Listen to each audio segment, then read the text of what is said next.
Konbawa, magandang gabi. Ako po si Jeron Magueres ng Shiga Prefectural International Exchange. Ang Konbawa Shiga ay programang tagapaghatid ng balita, impormasyon sa pamumuhay at mga aktibidad ng rehiyon sa loob ng lalawigan ng Shiga. Ngayon, simulan po natin sa balita. Sa resulta ng sinagawang survey sa lalawigan ng Shiga, napag-alamang 80% sa mga kumpanya ng lalawigan ang naapektuhan na sa naganap na lindol sa Eastern Japan. Ayon sa mga sagot sa resulta ng isinagawang survey sa lalawigan ng Shiga at ng Asosasyong Pangindustriya ng Shiga Prefecture, sa 185 kumpanya ng lalawigan, sa 80% nito, 148 kumpanya ay apektado ng naganap na lindol sa Eastern Japan. 61 sa mga kumpanyang ito ay nagsabing hirap na makapasok ang mga piyesa at materyales sa paggawa ng produkto. 38 naman sa mga kumpanyang ito nagsabing pinahinto at kinansila ng mga customer ang order.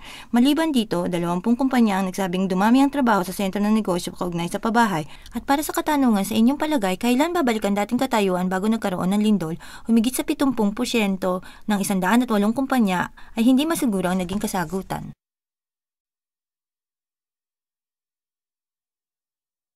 Sa aking palagay na pagtanto ng karamihan na ang industriya ng manufacturing ay naapektuhan ng lindol, gayunman nasa mahirap na kalagayan kung kaya't mababatid ang isang pagkakataon upang makapag-aral ng Nihongo at kultura sa lugar ng trabaho. Di kaya mahalaga na subukang magsikap para sa pagpapalawak ng sariling kakayahan? Ang susunod pong balita. Upang madagdagan ang survival rate, ang ambulansyang helikopter ay inaasahan ng lahat dahil sa walang ambulansyang helikopter sa lalawigan ng Shiga mula ika-27 ng Abril, kasama lalawigan ng Osaka, ang ambulansyang helikopter maaari na ngayong patakbuhin sa loob ng lalawigan. Ang nasabing helikopter ay mayroong advance ng kagamitang pang-medical tulad ng ventilator at electrocardiogram. Sasakay dito ang mga medical na professional na doktor at nurse pang-emerhensya. Mula 30 hanggang 40 minuto pababa ay dadating ang ambulansyang helikopter sa lugar ng pinangyarihan sa lalawigan ng Shiga at dadalhin ang mga pasyente sa ospital. Sa dahilang mahalang kakailanganing halaga sa pagkakaroon ng ambulansyang helikopter at ang pagkakaroon ng kasiguruhang maglagay ng mga espesyalista ang manggagamot, ang pagkakaroon ng ambulansyang helikopter ay hindi na itinuloy. Mga balita mula sa lalawigan ng Shiga.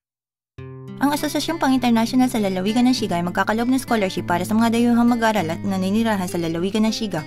Ang scholarship na ito ay hindi kailangang bayaran. Ito ay para sa mga estudyanteng senior high school at mga dayuhang mag-aral na estudyante ng universidad at maging sa mga pangkalahatang mag-aral bilang estudyante ng kolehiyo o bokasyonal ng paaralan ng lalawigan.